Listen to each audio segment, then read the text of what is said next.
उसकी मूवी भी देनी चाहिए आपको। साजी पूरी मुखबरी है है ना? किसी ने तलाह दी है किसी ने तलाह मल्ले दा दी। बंदा इन्हें शामिल है उस तरह, वरना बाहर दा बंदा कभी ऐंज किसी नहीं, जगह ऐंज ते आके नहीं। काम नहीं पा सकता। बिल्कुल जरूर कोई ना कोई बंदा है। इन्वेस्टिगेशन होनी चाहिए, हाँ जी इन्वेस्टिगेशन वाली पूरी होनी चाहिए। उस टाइम सारे ऑफिस च कोई काल नहीं बंदा, बस तुसी मजबूर लगे हुए लोग किसी तरीके ਨਾਲ आया कि अच्छा, कोई 3-4 दिन तो काम सारे नहीं कर बंदे- छुट्टी कर बंदा रहे हैं, अगर यानी अंदर ही काम पैसे कर रहे हैं। हाँ। पहले ऐसे उनको फ्रंट की पे पता काम यार, कर ये रहे ऑफिस थे, बनाने सारे जा रहे हैं। दिन सुबह 8 बिना बजे कोई आ बंदा रहे हैं। जाग ਰਿਹਾ ਦੇਖੋ ਨਾ 4 दिन हो गए फैमिली काम ਹੁੰਦੀ, नहीं ਕੋਈ कर ਬੰਦਾ रहे। ਜਾਗ ਰਿਹਾ ਹੁੰਦਾ ਹੈ, ਕੋਈ ਸੁੱਤਾ ਹੁੰਦਾ ਹੈ।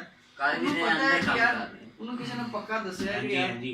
ਇਸ ਟਾਈਮ ਅਗਰ ਕੋਈ ਬੰਦਾ ਕੋਈ ਹੁੰਦਾ ਵੀ ਹੈ ਸੋਚੀ ਵਾਲਾ ਨਹੀਂ ਸੁੱਤਾ ਹੁੰਦਾ ਹੈ, ਹੈ। ਬਾਕੀ ਇੱਥੇ ਕੋਈ ਨਹੀਂ ਹੁੰਦਾ ਦਿਨੇ। ਤੇ ਬੈਟਰੀਆਂ ਬਾਹਰ ਹੀ ਪਈਆਂ ਨੇ, ਉਹ ਅੰਦਰ ਕੋਈ ਤੁਹਾਨੂੰ ਦਰਵਾਜ਼ਾ ਨਹੀਂ ਖੋਲਣਾ ਪਿਆ, ਉਹ ਬਾਹਰ ਹੀ ਪਈਆਂ ਨੇ ਇੰਟਰਸਟ ਜੀ। ਜਦੋਂ ਤੁਸੀਂ ਮੇਨ ਗੇਟ ਖੋਲੋਗੇ ਸਾਹਮਣੇ ਪਿਆ UPS। हाँ पहले ਖਬਰ ਹੈ ਦੇਖੋ ਕਿਉਂ चार ਉਹਨੂੰ पाँच ਜਾਗ 6 दिन पहले हाँ, साथी भी सारा मोटर उन्होंने ना कोई बाइक नहीं कार पे आया, ना नहीं कुछ सी और मोटर ऊपर मसला है, मोटर कोई चक्कर उतर उतारी है सिर्फ जोश बैटरी हो रहा है है मसला है, कहाँ UPS बैटरी और है। मुझे पता चल दूजी गया। दफा आया इस कार अच्छा। ਚ। बिल्कुल। ਪਹਿਲੇ मैं ਲੈਪਟਾਪ उतरे ਸਭ उन्होंने ਚੁੱਕ ਕੇ दौड़ा। ਲੈ के ਗਿਆ ਤੇ ਇਹ ਹੁਣ ਬੈਟਰੀਆਂ ਚੁੱਕ ਕੇ ਲੈ ਗਏ। मोटर खोलने लग खोल मतलब है कि दिन का टाइम हो गई। रात का टाइम सी रात 2 बजे 1:30 ਵਜੇ ਦਾ ਟਾਈਮ ਸੀ ਇਹਨਾਂ ਦੀ ਮੋਟਰ ਲਾਣ ਆਇਆ। जोर शोर ने जोर लाया शोर बच्चे ने का ला पैर दिया शैर ना। उतार लिया। मैं उत्ते आ गया सी, मैं थोड़ा जिहा खड़क महसूस किया, मैं भाई ਨੂੰ उठाया, मैं उत्ते आ ਉਹਨੇ ਦੌੜ ਲਾ ਲਈ। अच्छा ਹਾਲਾਂਕਿ ਇਹ ਹੁਣ ਰਾਤ ਨੂੰ ਇਹਨਾਂ ਨੇ ਲਾਈਟਾਂ ਆਪਣੀਆਂ ਜਲਾ ਲਈਆਂ ਨੇ, ਹੁਣ ਇਹ ਵੇਖਦੇ ਰਹਿੰਦੇ ਨੇ ਰਾਤ ਨੂੰ। ਹੁਣ ਇਹਨਾਂ ਨੇ ਉੱਤੇ ਲਾਈਟਾਂ ਜਲਾ ਲਈਆਂ हाँ, ਨੇ। रात 2-3 बजे तक असि रात में तो कोई मसला नहीं होता। ਹਾਂ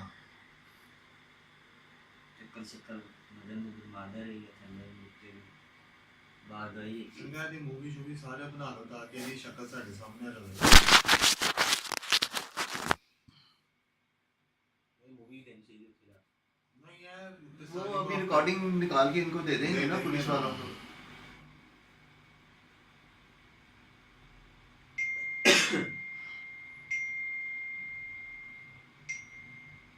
वो इस तरह ये तो वैसे बना रहे हैं, रात को मेरा लड़का आएगा उधर से हम इसकी वीडियो निकालेंगे सारी, वो ज्यादा क्लियर नजर आएगी।